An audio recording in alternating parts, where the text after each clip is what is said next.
अवघ्या 15 दिवसात शिरोळ तालुक्यातील श्री क्षेत्र नृसिंहवाडी येथील ग्रामपंचायतीच्या लोकप्रतिनिधींचे कालावधी संपुष्टात येत असून नृसिंहवाडी ग्रामपंचायतीचा कारभार प्रशासनाकडे जाणार आहे.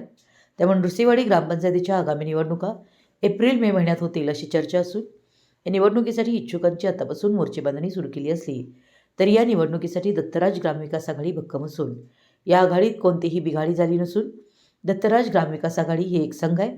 आगामी ग्रामपंचायत निवडणुकीसाठी दत्तराज ग्रामविकास आघाडी सज्ज असून नृसिंहवाडी गावच्या विकासाचं व्हिजन देखील तयार आहे. ते येत्या काही दिवसात जनतेसमोर आणलं जाईल. दत्तराज ग्रामविकास आघाडी ही केवळ विकास कामांसाठी आहे, राजकारणासाठी नाही. राजकारणासाठी या आघाडीतून त्या आघाडीत उडी मारणाऱ्यांना आघाडीत संधी दिली जाणार नाही हे स्पष्ट करून आघाडीतून फुटून बाहेर केलेल्यांना देखील आघाडीत घेतलं जाणार नाही. आघाडी एकमताने ठरवेल तो उमेदवार सरपंच पदाची निवडणूक लढवेल असे स्पष्ट संकेत बुधवारी झालेल्या संवाद बैठकीत मिळालेत. यामुळे मात्र नृसिंहवाडीतील 2 बड्या इच्छुक नेत्यांना धक्का बसला असल्याची एक चर्चा आहे. घरपाळ्यासह पाणीपट्टी, दिवाबत्ती करात सवलत मिळवण्यासाठी दत्तराज आघाडीसह ग्रामस्थांनी प्रयत्न केल्यानं यश मिळालं.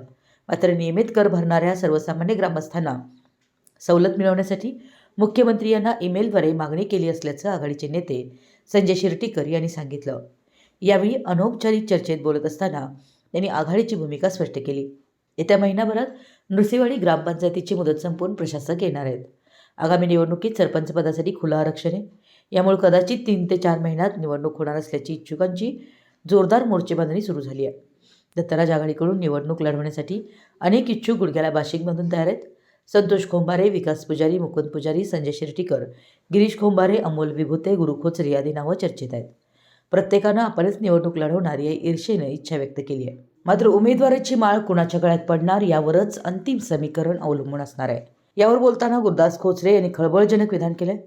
इच्छुकांच्या गर्दीमुळे कदाचित आघाडीच ए आणि बी अशी 2 पॅनल झाल्यास आश्चर्य वाटणार नसल्याचं ते म्हणाले. यावेळी सत्तेची खुर्ची मिळवण्यासाठी दत्तराज आघाडी कोणते डावपेच आखणार हे येत्या काळात समजणार आहे. मराठी एस न्यूजसाठी नृसिंहवाडीहून संदीप अडसूळ.